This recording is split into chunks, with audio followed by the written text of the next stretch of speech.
नमस्कार सांग मैंने केमती अच्छी आशा कर भल अच्छा मु सौम्य आज आपण मान नहीं आसी local self government in Odisha ताले ओडिशा रे स्थानीय स्वायत्त शासन कौन ओडिशा रे स्थानीय स्वायत्त शासन आज आम से विषय रे पढ़ा ताहले देख आमर local self government in Odisha है कौन एक राज्यर सहरांचल एवं ग्रामांचल प्रशासन एक गुरुत्वपूर्ण अंश। तो ओडिशा राज्य तीनोटी भागरे भाग करा जायछि। कौन कौन तीनोटी भाग ना गोटे है आमर सेंट्रल डिवीजन, गोटे है नॉर्दर्न डिवीजन, आ गोटे है साउदर्न डिवीजन। माने आमर ओडिशा को सुशासन व्यवस्था करिया पई हमें तीनोटी भागरे भाग करिछु। सेल्फ गवर्नमेंट बा लोकल सेल्फ गवर्नमेंट को हमें तीनोटी भागरे फास्ट भाग करिछु। ओडिशा को तीनोटी भागरे भाग करिछु हैला।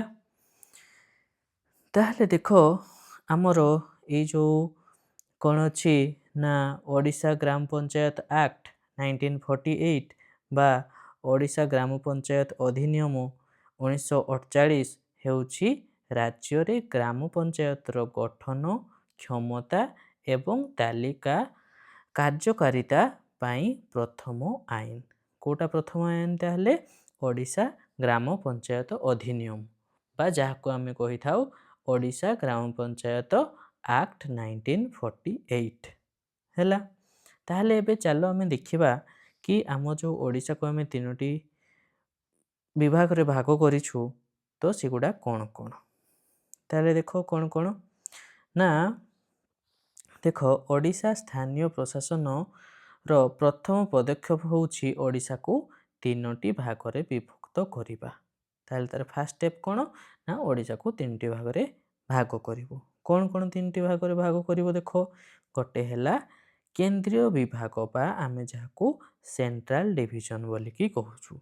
सेंट्रल डिवीजन रे तार हेडक्वार्टर कोठी अछि बा मुख्य कार्यालय कोठी अछि कटक ठारे अछि। को जिला ताहले एथिरे अंतर्भुक्त अछंती देखो ना फास्ट अछि कटक, पुरी, बालेश्वर, मयूरभंज, खोर्धा, नयागढ़, भद्रक, जाजपुर, केन्द्रापड़ा, जगतसिंहपुर यही सब डिस्ट्रिक्ट गुड़ा कहला आमर सेंट्रल डिवीजन अंडर रे आसंती।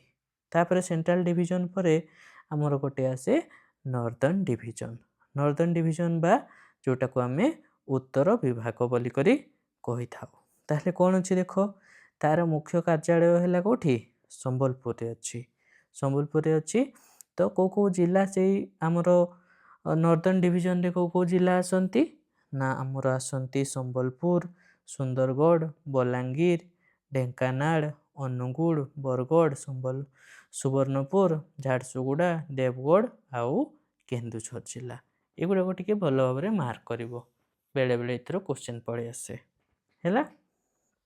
सेमती साउदर्न डिवीजन रे को जिला माने अछंती देखो साउदर्न डिवीजन रो हेडक्वार्टर हैला बरहमपुर रे अछि।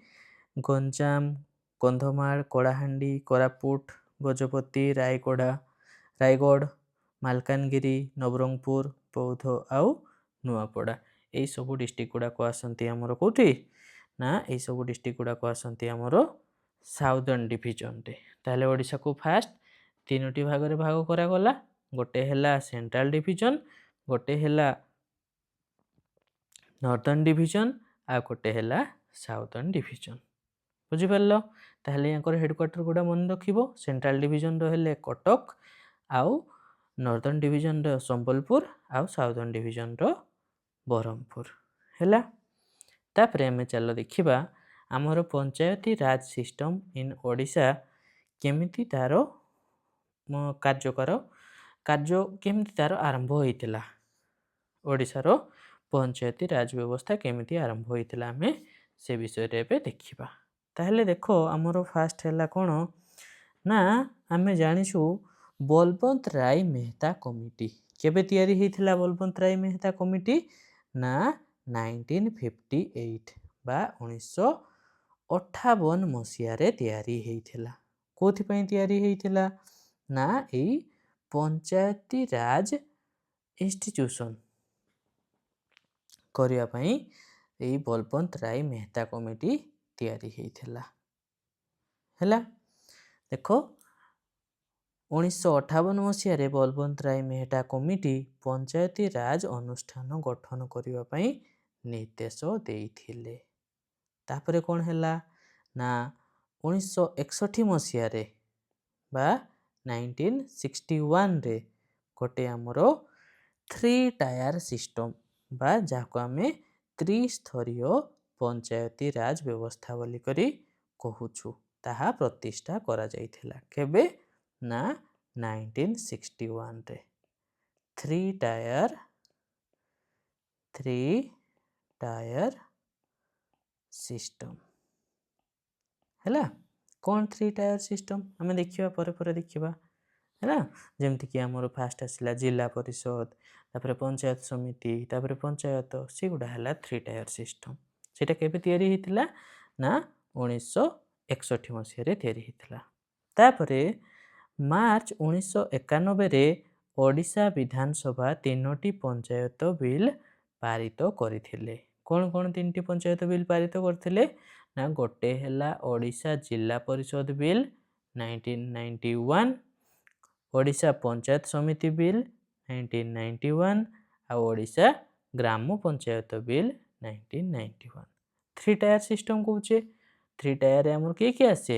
ଗୋଟେ ଜିଲ୍ଲା ପରିଷଦ, ଗୋଟେ ପଞ୍ଚାୟତ ସମିତି ଆଉ ଗୋଟେ ହେଲା ଗ୍ରାମ ପଞ୍ଚାୟତ ବିଲ୍। ବୁଝିପାରିଲ?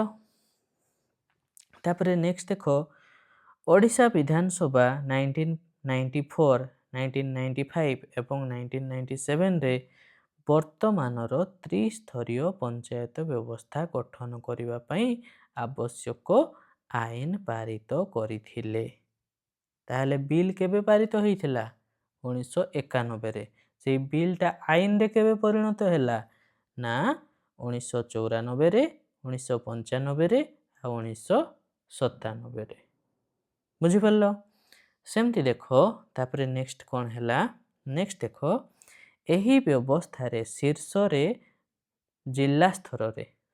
ବା ଜିଲ୍ଲା ସ୍ତରରେ ଆମର କିଏ ରହିବ? ଜିଲ୍ଲା ପରିଷଦ, ତାପରେ ବ୍ଲକରେ ପଞ୍ଚାୟତ ସମିତି ଏବଂ ଗ୍ରାମରେ ବା ଭିତ୍ତି ସ୍ତରରେ ଗ୍ରାମ ପଞ୍ଚାୟତ। 3 ଟାୟାର ସିଷ୍ଟମ କହୁଛେ। ଫାଷ୍ଟ ଆସିଲା ଜିଲ୍ଲା ପରିଷଦ, ତାପରେ ଆସିଲା ପଞ୍ଚାୟତ ସମିତି, ତାପରେ ଆସିବ ଗ୍ରାମ ପଞ୍ଚାୟତ ହେଲା। ତ ଦେଖ 73rd ଆମେଣ୍ଡମେଣ୍ଟ ଦ୍ୱାରା ବା 73rd ସଂଶୋଧନ ଦ୍ୱାରା 73ତମ ସଂଶୋଧନ ଦ୍ୱାରା କ'ଣ ହେଇଥିଲା ନା ଓଡ଼ିଶା ପଞ୍ଚାୟତ ଆଇନରେ ପଞ୍ଚାୟତ ଅନୁସୂଚିତ ଅଞ୍ଚଳକୁ ସମ୍ପ୍ରସାରଣ ଅଧିନିୟମ ଆସିଥିଲା, ଯୋଉଟାକୁ ଆମେ ପେସା ଆକ୍ଟ ବୋଲି କରି କହୁଛେ 1996ରେ ହେଲା। କେବେ ଆସିଥିଲା ସେଇଟା? 73ତମ ସଂଶୋଧନ ଦ୍ୱାରା ଆସିଥିଲା 1996ରେ। କ'ଣ ଆସିଥିଲା ନା ସେଇ ଯୋଉ ଆମେ କହୁଛେ ପେସା ଆକ୍ଟ ବୋଲିକିରି କହୁଛେ ହେଲା। ତାହେଲେ ଦେଖ ପେସା ଆକ୍ଟ କ'ଣ? Panchayat extension to schedule area. ତାହେଲେ ୟାକୁ ଲେଖି ଦେଇଥାଉ ତମେ। ପେସା ହେଲା କ'ଣ? ପଞ୍ଚାୟତ ଏକ୍ସଟେନସନ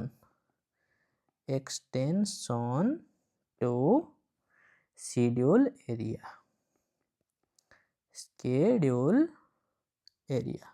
ହେଲା। Panchayat extension to scheduled area ହେଲା। ସେଟା କେବେ ଆସିଥିଲା? 1996ରେ। କେତେତମ ଆମେଣ୍ଡମେଣ୍ଟ ସେଟା ଆସିଥିଲା? 73rd ଆମେଣ୍ଡମେଣ୍ଟରେ ହେଇଥିଲା ହେଲା। ତାପରେ ଦେଖ ଓଡ଼ିଶା ବିଲ୍ ପଞ୍ଚାୟତରେ ଏସଟି ଏବଂ ଏସସି ମହିଳାମାନଙ୍କ ପାଇଁ 33% ରିଜର୍ଭେସନ ପ୍ରଦାନ କରିଛନ୍ତି। ଓଡ଼ିଶା ବିଧାନସଭା ପଞ୍ଚାୟତରେ ତାହେଲେ ଏସଟି ଏସସି ମହିଳାଙ୍କ ପାଇଁ 33%ର ରିଜର୍ଭେସନ ଅଛି। କିନ୍ତୁ ତାହା ଓଡ଼ିଶା ପଞ୍ଚାୟତ ଆଇନ ସଂଶୋଧନ ବିଲ୍ରେ କ'ଣ ହେଲା, ଯୋଉଟାକି 2011 ମସିହାରେ ଆସିଲା, ମହିଳାଙ୍କ କୋଟା 33%ରୁ 50%କୁ ଇନକ୍ରିଜ୍ କରାଗଲା।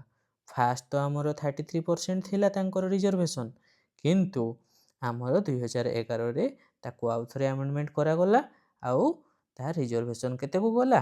50% रिजर्वेशन को गला हैला जहा 31 मे 2011 रु कार्यकारी होइथिला बुझी पारलो सेमती देखो ओडिशा होउची प्रथम राज्य जे कि पेशा अनुଯାयी निर्वाचन परिचालना करी अनुसूचित जाति जनजाति संप्रदाय को सामाजिक न्याय सुनिश्चित करिछि ताहले को स्टेटटा फास्ट करिथिला ई पेशा एक्ट के फास्ट कार्यकारी करिथिला ओडिशा हाँ केबे करिथिला 31 मे नहीं सी 1996 रे करिथिला 31 मे रे तो हमरो ओमेन मानकर पय रिजर्वेशन हैला कि ताहले पेशार फुल फॉर्म कहि देइथिली कोन कहिथिली ना panchayat extension to schedule area हैला ओडिशा पंचायत राज व्यवस्थार एक वैशिष्ट्य हेउछि जे अध्यक्ष किंबा उपाध्यक्ष मध्यरु केही जणे निश्चित भाव में महिला हेबा आवश्यक ताहले देखो ओडिशा रे जे चेयरपर्सन रहिबे बा जे आमे अध्यक्ष कहूचे बा वाइस चेयरपर्सन जे रहिबे से निहाती भाव में जदि चेयरपर्सन अछंती ताहले जदि ओमेन अछंती ताहले वाइस चेयरपर्सन ता मेल हेई पारिबे किंबा जदि वाइस चेयरपर्सन टा हमरो फीमेल अछंती ताहले चेयरपर्सन टा मेल हेई पारिबे दी जण सारा ओमेन हेई पारिबे किंतु दी जण सारा मेल हेई पारिबे नै बुझी परछो सेटा हला हमरो कोन ना हमरो पंचायत सिस्टम इन ओडिसा रो गोटे मेन फीचर भल भाबरे मन रखियो सेटा हैला तो चलो आमे देखिबा ओडिशा रे त्रिस्तरीय पंचायत राज विभाजन हैला 3 tyre panchayat Raj division in Odisha ताहले देखो ओडिशा रे हमरो केते जिला अछंती पिला माने कहिलो ना हमरो 30 जिला रे 30 टा हला हमरो जिला परिषद पंचायती राज व्यवस्थार सर्वोच्चम संस्था हला कि जिला परिषद तापरे हला ओडिशा जिला परिषद अधिनियम 1959 और 1961 रे जहा कि संशोधित होइथिला अनुଯାयी प्रतिष्ठित करा जाइछि हैला ब्लॉक समिति रो प्रतिनिधि सहित एहा एक निर्वाचित संस्था किए एई जिला परिषद सेमती ब्लॉक समिति अध्यक्ष माने ब्लॉक प्रमुख एहार सदस्य अटंती ब्लॉक रे जे हमर चेयरमैन थांती से माने हेले हमर जिला परिषद रो कोन जणे जणे मेंबर से माने जिला परिषद नहंती से माने जिला परिषद रो जणे जणे मेंबर हैला सेमती आसिला हमर पंचायत समिति देखो केतेटा हमर पंचायत समिति अछि ना हमर अछि 314 बा 314 टा हला हमर पंचायत समिति जिला परिषद एवं ग्राम पंचायत मध्यवर्ती कालीन संस्था ताहले फास्ट तो हला हमर जिला परिषद रु ता तळे के रहिबो ना एई पंचायत समिति रहिबो केतेटा पंचायत समिति अछंती 314 टा हला एथिरे 20 जन निर्वाचित सदस्य एवं 2 जन महिला सदस्य एसटी किंबा एससी रही थांती ताहले एथिरे केते जन सदस्य रहिबा आवश्यक ना 20 जन सेथि मध्यरु 2 जन हमर एसटी एससी महिला रहिबा आवश्यक हला समिति सदस्य को द्वारा निर्वाचित जने अध्यक्ष बा जाको हमें चेयरमैन एहारो नेतृत्व नै थांती जेमति हमरो पंचायत इलेक्शन हुए बेले हमर तो सरपंच इलेक्शन हुए ता सहित हमरो आउ जने इलेक्शन हेई थांती किए समिति सभ्य जाको कहा जाय से समिति सभ्य मानक मध्यरु जण को बाछा जाय कोन चेयरमैन बोली करी ब्लॉक चेयरमैन जाको हमें कहि थाउ हैला ब्लॉक उन्नयन अधिकारी बा जे कि बीडीओ तो माने दिने बीडीओ हवार स्वप्न देखिछ ना ब्लॉक डेवलपमेंट ऑफिसर निहाती भाव रे हेई परिबो ताहले कौन कहूँ देख से बीडीओ माने हला मुख्य कार्यनिर्वाही अधिकारी। कौठिर मुख्य कार्यनिर्वाही अधिकारी ना आमर से पंचायत समितिर। बुझिपार सेमती देख ग्राम पंचायत है देख ओडिशा रे केते ग्राम पंचायत अच्छी ना 6798 ग्राम पंचायत अच्छी है। तो ग्राम स्तर रे मौलिक स्थानीय स्वायत्त शासन माने गाँ गाँ रे तुम देखि कौन आमर है base level local self government आम जहाँ को कही था है। तो से देख आम ग्राम पंचायत गोटे केमती आम तैयारी होता है देख केते लोक सेठी थांती ना कहूँ 750 रु 25,000 जनसंख्या मध्य गठित होता है गोटे ग्राम पंचायत। मिनिमम 750 आ मैक्सिमम केते हेबे 25,000 जनसंख्या थिबा दरकार एवं छोट गाँ गुड़ी को मिसाई एक ग्रुप ग्राम सभा करा जाए। जमती धर गोटे गाँव रे धर सेतिकी नाहांती ताहले किछि गाँ को मिसेई करी ताहले गोटे पंचायत करा जिवो छोट छोट गाँ को मिसेई करी बुझिला। यह 5 वर्ष पई निर्वाचित जड़े सरपंच द्वारा परिचालित हुए। सदस्य बा वार्ड मेंबर बा जहाँ को पंच बोली करी कही थाउ संख्या 11 रु 25 मध्य रही थाए ताहले मिनिमम 11 रहिबो आउ मैक्सिमम 25 रही पारिबो बुझिला। सेमती देख स्थानीय सदस्य एवं ग्रामीण विकास रो परिचालना करिबा पई एई आमर ग्राम पंचायत गठित होईछि। हाँ जानिछोटा समस्ते ग्राम सभारे ग्रामर समस्त भोटर अंतर्भुक्त एवं यह ग्राम पंचायत उपरे नजर रखे। यह पंचायत को अनुमोदन किंबा भंग करि पारे। ग्राम सभा ताले कौन करि परिबो देख पंचायत को अनुमोदन दे पारिबो किंबा ताको डिजल मध्य करि पारिबो एप्रूव मध्य दे पारिबो तुम एटा करो बोली करी आ ताको डिजल मध्य कर दे पारिबो के हमर ग्राम सभा बुझी पारलो।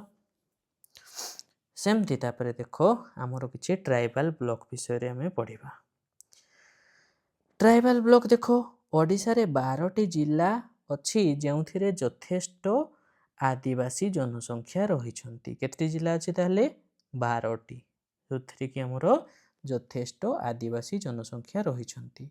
तेणु सेठारे बसवास करुथबा आदिवासी संप्रदायଙ୍କ ପାଇଁ राज्य आदिवासी ब्लॉक रहिछि।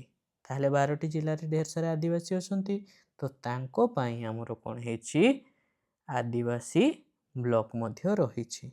कौ कौ जिले रे अछि ताहले देख आमर अछि कंधमाल रे अछि, मयूरभंज रे अछि, सुंदरगढ़, नवरंगपुर, कोरापुट, मालकानगिरी, रायगड़ा ए सब जिला गुडा रे आमर आदिवासी ब्लॉक मानक सब अछि हैला।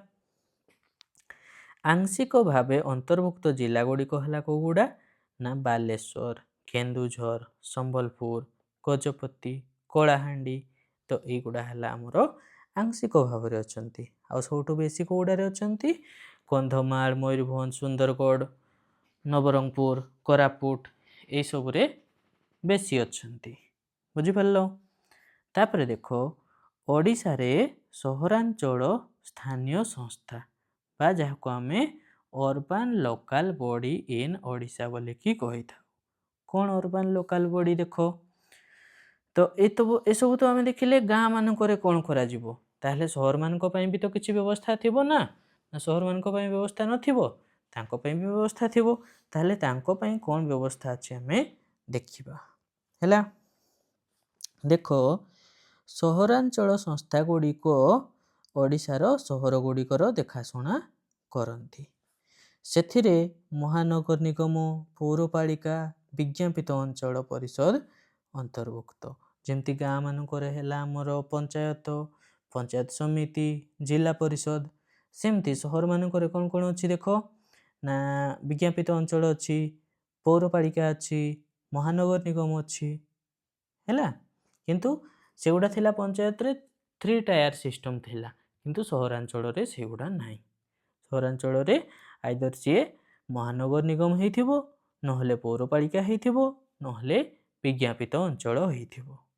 ତାହେଲେ ଫାଷ୍ଟ ଦେଖ ଆମର ମହାନଗର ନିଗମ ବା ଯାହାକୁ ଆମେ କ'ଣ କହୁଛେ ମ୍ୟୁନିସିପାଲ କର୍ପୋରେସନ। ବଡ଼ ସହର ଗୁଡ଼ିକରେ ମହାନଗର ନିଗମ ଦେଖାଯାଏ। ଏହା ଅନ୍ୟ ସ୍ଥାନୀୟ ସଂସ୍ଥା ଅପେକ୍ଷା ବହୁତ ବଡ଼ ହୋଇଥାଏ। କ'ଣ କ'ଣ ଆମର ମହାନଗର ନିଗମ ଅଛି ଜାଣିଛ ପିଲାମାନେ? ବ୍ରହ୍ମପୁର, ସମ୍ବଲପୁର, କଟକ, ରାଉରକେଲା ଆଉ ସମ୍ବଲପୁର, 5ଟି ଆମର ମହାନଗର ନିଗମ ଅଛି। କ'ଣ କ'ଣ?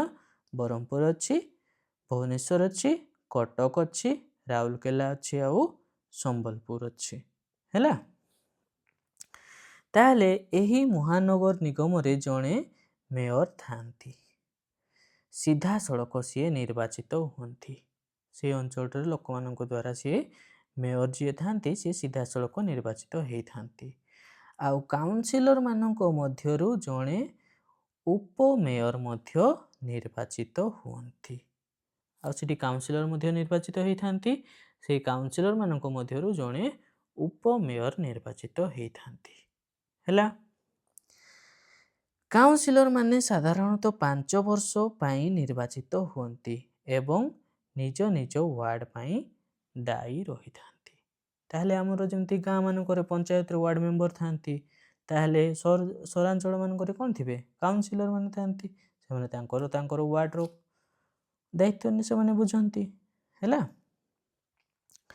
ଆଉ ତାଙ୍କର ମୁଖ୍ୟ ଯିଏ ଥାନ୍ତି ସିଏ ହେଲା ମେୟର। ସିଏ ହେଲା ଡାଇରେକ୍ଟ ଇଲେକ୍ସନରେ ଇଲେକ୍ଟେଡ ହେଇଥାନ୍ତି। ଆଉ ଜଣେ କ'ଣ ଉପମେୟର ଯିଏ ଥାନ୍ତି ସିଏ ହେଲା ଆମର ଯେଉଁମାନେ ଡେପୁଟି ମେୟର ବା ଯାହାକୁ ଆମେ କହୁଛେ, ସିଏ ମାନେ ହେଲା ସେଇ ୱାର୍ଡ ମେମ୍ବର ମାନଙ୍କ ମଧ୍ୟରୁ ଜଣେ ହେଇଥାନ୍ତି। ବୁଝିପାରିଲ? ତାପରେ ଦେଖ ନିଗମର ମୁଖ୍ୟ କାର୍ଯ୍ୟନିର୍ବାହୀ ଅଧିକାରୀଙ୍କୁ ମ୍ୟୁନିସିପାଲ କମିଶନର କୁହାଯାଏ। ସେମାନେ ଭାରତୀୟ ପ୍ରଶାସନିକ ସେବା IASର ସଦସ୍ୟ, ଯାହାକୁ ସରକାର ନିଯୁକ୍ତି କରିଥାନ୍ତି। ତାହେଲେ ଆମର ବ୍ଲକ ସ୍ତରରେ ଯେମିତି ବିଡ଼ିଓ ଥିଲେ, ତାହେଲେ ସେ ଆମର କ'ଣ ଆମର ଯେଉଁ ମ୍ୟୁନିସିପାଲ କର୍ପୋରେସନର, ତାହେଲେ ତାଙ୍କର ମ୍ୟୁନିସିପାଲ କମିଶନର ଥିବେ। ସେମାନେ ସବୁ କିଏ ଥାନ୍ତି? ସେମାନେ ଜଣେ ଜଣେ IAS ଅଫିସର ଥାନ୍ତି। ତୁମମାନେ ମଧ୍ୟ ଜଣେ ଜଣେ ହେଇପାରିବ ନା, ଭଲ ଭାବରେ ପାଠ ପଢ଼, ତୁମମାନେ ମଧ୍ୟ ହେଇପାରିବ। ତାପରେ ଦେଖ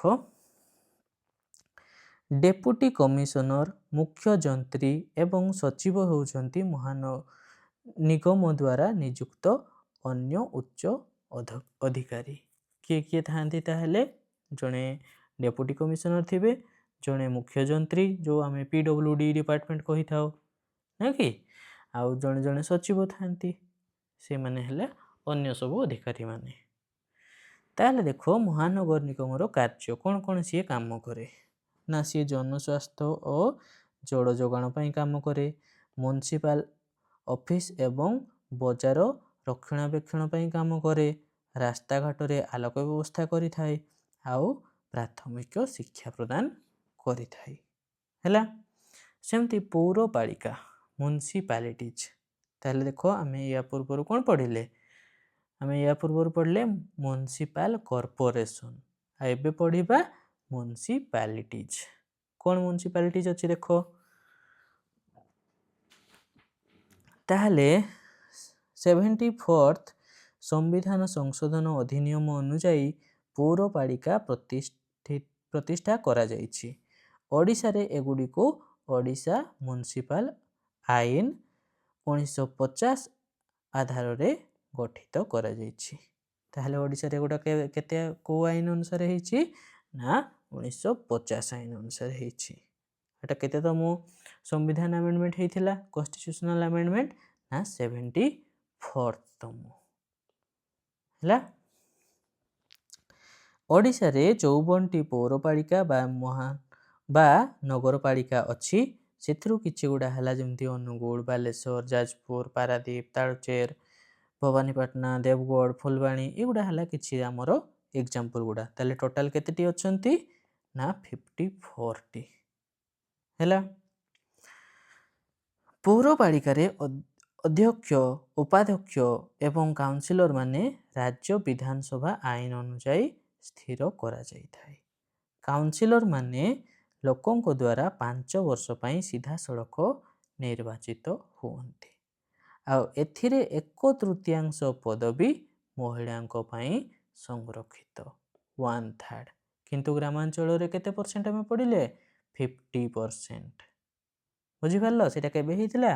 ନା ଓଡ଼ିଶା ପଞ୍ଚାୟତ ଲ ଆମେଣ୍ଡମେଣ୍ଟ ବିଲ୍ 2011 ଅନୁସାରେ ହେଇଥିଲା। କିନ୍ତୁ ପୌରପାଳିକାରେ ଯାହା 50% ନାହିଁ, ତାହା କେତେ? 33%। ବୁଝିପାରିଲ? ଏଥିରେ ଜଣେ ନିର୍ବାହୀ ଅଧିକାରୀ ଏକ୍ଜିକ୍ୟୁଟିଭ ଅଫିସର ଥାନ୍ତି, ଯିଏ ସରକାର ଏବଂ ପୌରପାଳିକା ମଧ୍ୟରେ ଏକ ସହଯୋଗୀ ଅଧିକାରୀ ଭାବେ କାର୍ଯ୍ୟ କରନ୍ତି। ଯେମିତି ଆମର କ'ଣ ପଢ଼ିଥିଲେ? ଏଇଠି ବି ପଢ଼ିଥିଲେ ନା, ପଢ଼ିଥିଲେ ମ୍ୟୁନିସିପାଲ କର୍ପୋରେସନରେ କିଏ ଥିଲେ? ଜଣେ ଜଣେ ଆଇଏଏସ୍ ଥିଲେ, କମିଶନର ଥିଲେ, ମ୍ୟୁନିସିପାଲ କମିଶନର ଥିଲେ। ତ କିନ୍ତୁ ଆମର ଏଇ ମ୍ୟୁନିସିପାଲିଟିଜରେ ବି ସେମିତି ଜଣେ ଜଣେ ଅଧିକାରୀ ଥାନ୍ତି, ଯିଏକି ଆମର ପୌରପାଳିକା ଆଉ ସରକାରଙ୍କ ମଧ୍ୟରେ ଜଣେ ମିଡିଲମ୍ୟାନ୍ ଭଳିଆ କାମ କରନ୍ତି। ତାପରେ ଦେଖ ଆମର ଆସିଲା ବିଜ୍ଞାପିତ ଅଞ୍ଚଳ, ବା ଯାହାକୁ ଆମେ ନୋଟିଫାଏଡ୍ ଏରିଆ ବୋଲିକିରି କହୁଛେ, NSC। ଓଡ଼ିଶା ଏକ ନଗର ପଞ୍ଚାୟତ ବା NSC କହିଲେ ଏପରି ଏକ ଅଞ୍ଚଳକୁ ବୁଝାଏ ଯାହାକି ଗ୍ରାମାଞ୍ଚଳରୁ ସହରାଞ୍ଚଳକୁ ପରିବର୍ତ୍ତିତ ହେଉଛି। ଯେଉଁଗୁଡ଼ା ଗାଁରୁ ସହର ହେଉଛି ସେଗୁଡ଼ାକୁ ଆମେ ନୋଟିଫାଏଡ୍ ଏରିଆ ବୋଲିକରି କହିଥାଉ, ବା ଯାହାକୁ ଆମେ ବିଜ୍ଞାପିତ ଅଞ୍ଚଳ ବୋଲିକି କହିଥାଉ। ତାହେଲେ ଦେଖ, ପଞ୍ଚାୟତି ରାଜ ଓ ପାନୀୟ ଜଳ ବିଭାଗ ଅନୁଯାୟୀ ଓଡ଼ିଶାରେ 66ଟି NSC ଅଛି, 66 ତାହେଲେ NSC ଅଛି। ବୁଝିପାରିଲ? ତାପରେ ଦେଖ, ସେଗୁଡ଼ିକ 74ତମ ସମ୍ବିଧାନ ସଂଶୋଧନ ଆଇନ ଅନୁଯାୟୀ ଗଠିତ। ତ କିଛି ଏକ୍ଜାମ୍ପଲ ହେଲା ପିପିଲି, ସୁନାବେଡ଼ା, ରାୟଗଡ଼ା। ଆଉ ତମର ଏରିଆରେ, ଲୋକାଲ ଏରିଆରେ କ'ଣ କ'ଣ ଅଛି କମେଣ୍ଟ ମାଧ୍ୟମରେ ମୋତେ ଜଣେଇବ, ହେଲା। ସେମିତି ଦେଖ, ତାପରେ ଦେଖ ରାଜ୍ୟ ନିର୍ବାଚନ କମିଶନରଙ୍କ ବିଷୟରେ ଆମେ ଦେଖିବା। ଓଡ଼ିଶାର ରାଜ୍ୟ ନିର୍ବାଚନ କମିଶନ 27 ମେ 1994 ଲେଖା ହେଇଛି। ଆଚ୍ଛା, ଏଠି ଟିକେ ଭୁଲ ଲେଖା ହେଇଯାଇଛି, ସେଟା ଆମର କ'ଣ କେତେ ହେବ କରେକ୍ସନ୍? 1994 ହେବ, ହେଲା। 1994। ତାହେଲେ ଦେଖ ଆମର କ'ଣ ହେଲା? ଓଡ଼ିଶା ନିର୍ବାଚନ କମିଶନ 27 ମେ 1994ରେ ପ୍ରତିଷ୍ଠିତ ହୋଇଥିଲା। ଏହା ରାଜ୍ୟର ସମସ୍ତ ପଞ୍ଚାୟତ ଏବଂ ପୌରପାଳିକାର ନିର୍ବାଚନ ପରିଚାଳନା କରିବା ପାଇଁ ଦାୟୀ। ତାହେଲେ ଓଡ଼ିଶା ନିର୍ବାଚନ କମିଶନ ତାହେଲେ କେଉଁ ଇଲେକ୍ସନ ମାନେ କରିଥାନ୍ତି? ନା ପଞ୍ଚାୟତ ଇଲେକ୍ସନ ଆଉ ପୌରପାଳିକାର ଇଲେକ୍ସନ ସିଏ କରିଥାନ୍ତି। ଧାରା 243(k)(1) ଅନୁଯାୟୀ କ'ଣ ହେଇଛି? ନା ରାଜ୍ୟପାଳଙ୍କ ଦ୍ୱାରା ନିଯୁକ୍ତି ଜଣେ ରାଜ୍ୟ ନିର୍ବାଚନ କମିଶନରଙ୍କ ନେତୃତ୍ୱରେ ଏହି କମିଶନ ପଞ୍ଚାୟତ ନିର୍ବାଚନ ପାଇଁ ଭୋଟ ତାଲିକା ପ୍ରସ୍ତୁତ ଏବଂ ନିର୍ବାଚନ ପରିଚାଳନା କରିଥାନ୍ତି। ତାହେଲେ କେଉଁ ଧାରା ଅନୁସାରେ ଏସବୁ କାମ ହେଇଥାଏ? ନା ଧାରା 243(k)(1), ହେଲା। ଆଉ ପୌରପାଳିକା ନିର୍ବାଚନ ଧାରା ପାଇଁ 243(ZA). କେଉଁଟା ଗ୍ରାମ ପଞ୍ଚାୟତ ପାଇଁ ମନେ ରଖିବ, କେଉଁଟା ପୌରପାଳିକା ପାଇଁ ମନେ ରଖିବ, ହେଲା। 243 ହେଲା K1 ହେଉଛି ଗ୍ରାମ ପଞ୍ଚାୟତ ପାଇଁ, ଆଉ 243(ZA) ହେଲା ପୌରପାଳିକା ପାଇଁ। ସେମିତି ଦେଖ, ଧାରା 324 ରାଜ୍ୟ ନିର୍ବାଚନ କମିଶନଙ୍କ କ୍ଷମତା ପ୍ରତିଷ୍ଠା ଓ ସୁରକ୍ଷାର ଗ୍ୟାରେଣ୍ଟି ଦେଇଥାଏ। ଆଉ ମଧୁସୂଦନ ପାଢ଼ୀ, ମାର୍ଚ୍ଚ 2025 ସୁଦ୍ଧା ମଧୁସୂଦନ ପାଢ଼ୀ ଆମର ପଞ୍ଚାୟତ କମିଶନର ଥିଲେ। ବୁଝିପାରିଲ?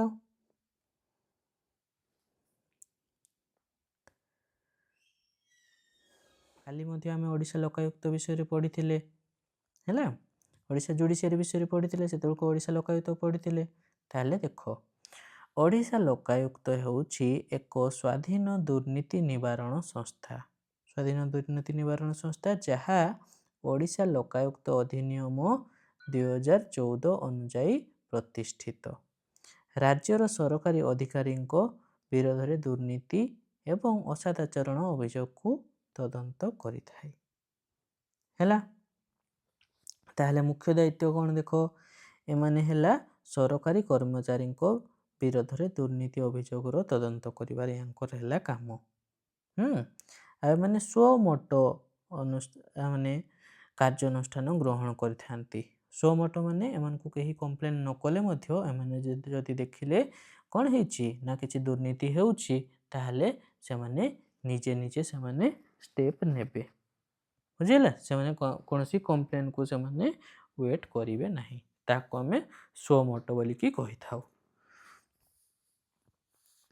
ତାପରେ ହେଲା ଦେଖ, ଦୋଷୀ ସାବ୍ୟସ୍ତ ଅଧିକାରୀଙ୍କ ବିରୋଧରେ ଶୃଙ୍ଖଳାଗତ ପଦକ୍ଷେପ ପାଇଁ ସୁପାରିଶ କରିବା, ଶାସନରେ ସ୍ୱଚ୍ଛତା ବା ଜବାବଦେହିର ସୁନିଶ୍ଚିତ କରିବା ହେଲା କାହାର କାମ? ଓଡ଼ିଶା ଲୋକାୟୁକ୍ତଙ୍କ କାମ। ବୁଝିପାରିଲ? ତ ଆମର ଓଡ଼ିଶା ଲୋକାୟୁକ୍ତ କିଏ ଅଛନ୍ତି? ଜଷ୍ଟିସ୍ ଅଜିତ ସିଂ ଏବେ ଆମର ଓଡ଼ିଶା ଲୋକାୟୁକ୍ତ ଅଛନ୍ତି। ହେଲା, ଏଠି ଆମର ଲେଖା ହେଇନି, ମୁଁ ଲେଖିଦେଉଛି ଜଷ୍ଟିସ୍ ଅଜିତ ସିଂ ଆମର ଅଛନ୍ତି। ମାର୍ଚ୍ଚ 2025 ସୁଦ୍ଧା ଇଏ ଆମର ଲୋକାୟୁକ୍ତ ଥିଲେ। ହେଲା, ତାପରେ ଦେଖ ଆମର ଆଉ କିଛି ଦେଇଛି, ଯେମିତିକି କ୍ଷମତା ବିକେନ୍ଦ୍ରୀକରଣ ବା ଡିସେଣ୍ଟ୍ରାଲାଇଜେସନ୍ ଆକ୍ଟ 2003। 11ଟି ବିଭାଗ 21ଟି ବିଷୟକୁ ହସ୍ତାନ୍ତର କରାଯାଇଛି। ଜିଲ୍ଲା, ବ୍ଲକ ଏବଂ ଗ୍ରାମ ସ୍ତରରେ ଅଧିକାରୀଙ୍କୁ ପଞ୍ଚାୟତ ଅନୁଷ୍ଠାନ ନିକଟରେ ଜବାବଦେହି କରାଯାଇଛି। ସେମିତି ବିଜୁ କେବିକେ ଯୋଜନା କ'ଣ ଅଛି ଦେଖ, ନା ଆଦିବାସୀ ଜିଲ୍ଲା କଳାହାଣ୍ଡି, ବଲାଙ୍ଗୀର, କୋରାପୁଟ ପାଇଁ ବିକାଶମୂଳକ କାର୍ଯ୍ୟ ପାଇଁ ଏଇ କେବିକେ ଗଠନ କରାଯାଇଥିଲା। ପରେ ତାହା ସେଥିରେ ଆଉ କିଏ ଆଡ଼୍ ହେଲେ? ନୂଆପଡ଼ା, ସୁବର୍ଣ୍ଣପୁର, ମାଲକାନଗିରି, ନବରଙ୍ଗପୁର, ରାୟଗଡ଼ା ଏସବୁ ଜିଲ୍ଲା ଗୁଡ଼ାକ ସେଥିରେ ପରେ ଆଡ଼୍ ହେଲେ। ସେମିତି ଗ୍ରାମ ପଞ୍ଚାୟତର ପୁନର୍ଗଠନ 2016। 595ଟି ନୂତନ ଗ୍ରାମ ପଞ୍ଚାୟତ ଗଠିତ ହେଇଛି, ଯାହାଫଳରେ ମୋଟ ସଂଖ୍ୟା କେତେ ହେଲା? 6798କୁ ବୃଦ୍ଧି ପାଇଛି। ବୁଝିପାରିଲ? ସେମିତି ମଧୁବାବୁ ଆଇନ ସହାୟତା କେନ୍ଦ୍ର, ଦେଖ ଗ୍ରାମାଞ୍ଚଳର ଗରିବ ଲୋକଙ୍କ ପାଇଁ ମାଗଣା ଆଇନ ସେବା ଏଥିରେ ଯୋଗାଇ ଦିଆଯାଇଥାଏ। ହେଲା, ଯେଉଁଟାକି ଆମର ଓଡ଼ିଶାର ଗର୍ବ ଏବଂ ଗୌରବ କିଏ? ମଧୁବାବୁଙ୍କ ନାମରେ ନାମିତ ହୋଇଛି। ସେମିତି ଓଡ଼ିଶା ଗ୍ରାମ ପଞ୍ଚାୟତ ନିୟମାବଳୀ 2016 ଅନୁସୂଚିତ ଅଞ୍ଚଳରେ ପ୍ରଶାସନ ପାଇଁ ନୂତନ ନିୟମ ପ୍ରଣୟନ କରାଯାଉଛି। ସେମିତି ଦେଖ, ଗ୍ରାମ ପଞ୍ଚାୟତର ରାଜସ୍ୱ ବୃଦ୍ଧି 2017। ଲଘୁ ବନଜାତ ଦ୍ରବ୍ୟ ସର୍ବନିମ୍ନ ନିଲାମ ମୂଲ୍ୟକୁ ବୃଦ୍ଧି କରି ପଞ୍ଚାୟତର ନିଜସ୍ୱ ଆୟ ବଢ଼ାଯାଇଛି। ପଞ୍ଚାୟତରେ ଢେର ସାରା ଯେଉଁଗୁଡ଼ା ଗଭର୍ଣ୍ଣମେଣ୍ଟ ପ୍ରପର୍ଟି ଥାଏ ସେଗୁଡ଼ାକୁ ନିଲାମ କରାଯାଏ ନା, ଯେମିତି ବନ୍ଧ ହେଲା, ପୋଖରୀ ହେଲା, କି କୌଣସି ଆମ୍ବ ତୋଟା ହେଲା, କିମ୍ବା କ'ଣ କିଛି ଯଦି ସେମିତି ହାଟ ବଜାର ନିଲାମ କରାଯାଇଥାଏ। ଆଉ ଦେଖ, ଆର୍ଏମ୍ସି ରାଜସ୍ୱ ଅଂଶୀଦାର 2017। ପଞ୍ଚାୟତ ଅଞ୍ଚଳରେ ଥିବା ଆର୍ଏମ୍ସି ରେଗୁଲେଟେଡ୍ ମାର୍କେଟ ଯେଉଁଗୁଡ଼ା କହୁଛି, ତ ସେଗୁଡ଼ାକୁ ବଜାର ଗୁଡ଼ିକୁ ପଞ୍ଚାୟତ ଅଧୀନକୁ ଅଣାଯାଇ ଏବଂ ଆୟକୁ ସମାନ ଭାବରେ ବଣ୍ଟନ କରାଯାଉଛି। ସେମିତି ସମ୍ମାନଜନକ ଭତ୍ତା ବୃଦ୍ଧି 2020ରେ କ'ଣ ହେଇଛି? ମାସିକ ଭତ୍ତା ବୃଦ୍ଧି କରାଯାଇଛି। ସେମିତି ନୂତନ NSC ଗଠନ କରାଯାଇଛି, ଯେମିତିକି ହେଲା ଧାମନଗର, ଚାନ୍ଦବାଲି, ଭଦ୍ରକ, ଓଡ଼ଗାଁ, ରାଜସୁନାଖଳା ଏଭଳିଆ କିଛି 43ଟି ନୂଆ NSC ଗଠନ କରାଯାଇଛି। କେବେ? ଫେବୃଆରୀ 2024 ସୁଦ୍ଧା। ତ ଏତିକିରେ ଆମର ତ ସରିଗଲା ଆମର ଲୋକାଲ୍ ସେଲ୍ଫ ଗଭର୍ଣ୍ଣମେଣ୍ଟ। ତାହେଲେ ଆଶା କରୁଛି ଭିଡ଼ିଓଟି ଭଲ ଲାଗିଥିବ। ଆଉ ଯଦି କିଛି ଡାଉଟ୍ ରହିଯାଇଥାଏ ତାହେଲେ ମୋତେ କମେଣ୍ଟ ମାଧ୍ୟମରେ ଜଣାଇବ। ଆଉ ତୁମର ପାଖାପାଖି କେଉଁ ଜାଗା ନୂତନ NSE ଗଠନ ହୋଇଛି ତାହା ମଧ୍ୟ କମେଣ୍ଟରେ ଲେଖିକି ଜଣାଇବ। ଭିଡ଼ିଓଟି ଭଲ ଲାଗିଥିଲେ ଲାଇକ୍ ସେୟାର କରିବା ପାଇଁ ଭୁଲିବନି। ଆଉ ଆମ ଚ୍ୟାନେଲକୁ ସବସ୍କ୍ରାଇବ୍ କରିବ। ରହୁଛି, ନମସ୍କାର, ଧନ୍ୟବାଦ।